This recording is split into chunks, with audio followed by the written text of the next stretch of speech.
Сіз білмейтін Ұлыбритания. Ұлыбритания бұл еуропалық мемлекет. Оның королевасы, астанасы мен ресми тілі барлығына белгілі.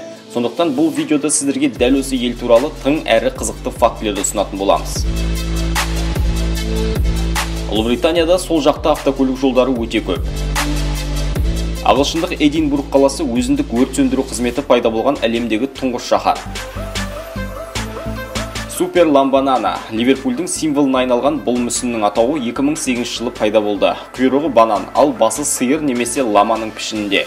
Дәл осы кейіпкер түкпір-түкпірдегі ветеринар дүкендері мен жарнамалық суреттерде көптеп көрініс берді. Англияның тұманды Альбион аталуына басы себеп оңтүстік жағалау жақтағы аппақ қардай болған құз жартастар. Ұлыбритания ең алғаш болып көлік маркаларын қолданған ел. Дәл осы себепті олар өндірген елдің есімін латынша жазу міндеттілігінен толықтай босатылған. Ұлыбританияның өзіндік ресми мерекесі бар. Британия монархиясының туған күні. Сондай-ақ Елизавета II-ның төл мерекесін әр маусымның 3-ші сенбісінде тойлайды. Ал шынтуайтында дүниеге келген уақыты 21 сәуір. Ұлыбритания мейрамханаларына келушілер төлемді қолма-қол жасауы тиіс. Бұл елдің заңнамасындағы ерекшеліктерде фактілер қатарында. Мәселен, Шотландияда мынадай қызық заң бар. Өзіне үйленуге ұсыныс тастаған әйелге келісімін бермей, бетін қайтарған үшін әрбір еркек айыппұл төлеуге мәжбүр. Әр бағыттағы метро вагондары өз жол тораптарының түсіне боялады.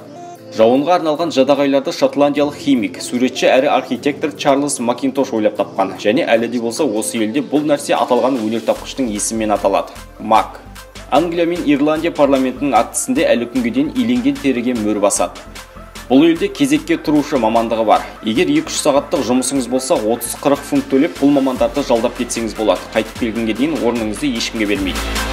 Виски Шотландияда ең сұранысқа ие ішімдік, дегенмен Қытайда пайда болған. Лондондағы Оксфорд-стрит әлемдегі ең ұзын саудагерлер көшесі. Ұлыбританиядағы королева аяқ баса алмайтын бірден-бір орын көпшілік палатасы.